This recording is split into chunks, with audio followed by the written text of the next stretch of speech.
Hello. Today I'm going to try to work on something. If you ever saw any of my old videos of epic fail, this was the bowl from it. I did paint on the inside so that it was a little less offensive looking. But if you look here, I mean, there is just no way to mask that those cracks and just it was terrible. But like I said at the time, I loved the shape. I loved the way it went out to a point here. I loved everything about it. So I decided I was going to try with a piece of apple, cherry, no, cherry tree, with a piece of cherry tree to try to recreate that shape. I'm going to do it though with a little bit of a live edge around the top edge. So I have my bowl blank all set here and ready to go. I put my base plate on there so that I have it really secure because it's really heavy. What I did in order to make sure I got the faceplate really flat and level was I used this 3.5-inch bit, and I was able to just drill down and make the size for the faceplate to sit and complete contact to the wood, and I wasn't, putting it on top of bark that might break off, and I was able to make sure that it was perfectly flat. So I spent about 2 hours cleaning my shop, so now's about time to make it messy again. God forbid it stays clean for more than a day. All right, I've got my safety equipment on and get ready. First order of project is to establish the shape of the bowl, the outer side of the bowl. It's coming out pretty good, getting to the shape I wanted. I have my little light there just to see. Sorry, my camera was too close to the lathe and got very shaky there.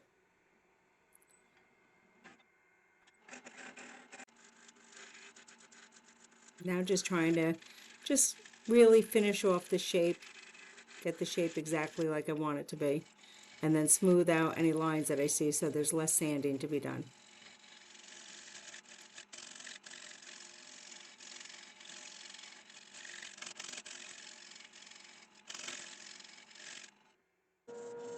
This is my first sanding. This would be starting with an 80 grit to 220, then to 240, and then to 300. Now flip it around in the chuck and start hollowing out my bowl part.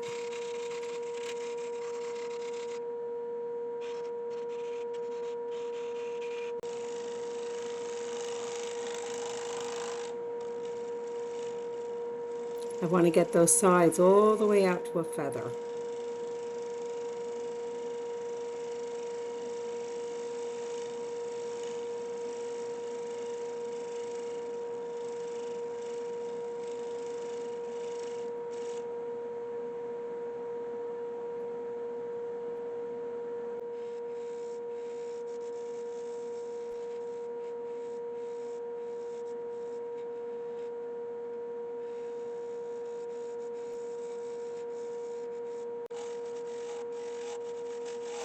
And smoothing out the lines so there's less sanding, especially on the outer edge there.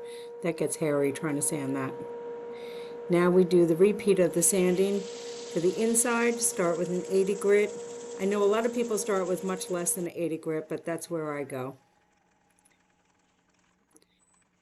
This is the first coat of polyacrylic. I'll put a total of 4 coats on with the sanding with 600 grit sandpaper between each coat. I know it's not always necessary to do the sanding, but I find a huge difference in the smoothness when I sand between coats.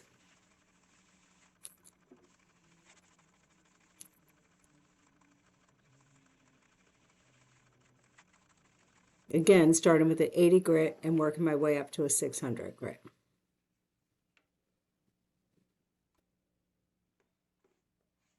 These edges, you cannot get the polyacrylic all the way out to the edge without having it fling all over you. So it's best to stop the lathe and put it on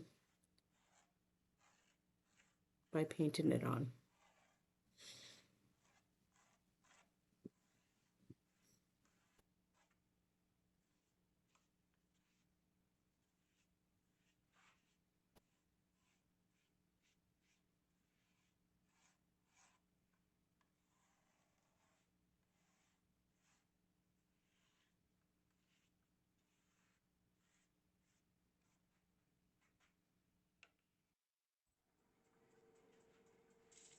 Time for another sanding.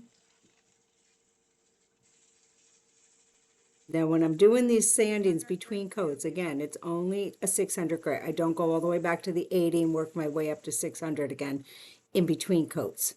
It's only the 600 to make sure there's no bubbles or anything, and no lumps or drip marks or whatever in the bowl or whatever I'm working on.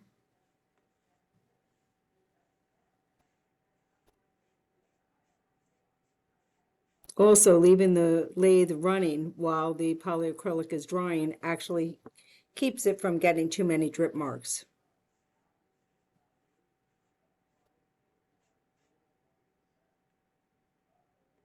And it dries pretty quickly. It only takes about 2 hours to dry. I know it probably is dry before then, but I always do 2 hours just to be on the safe side.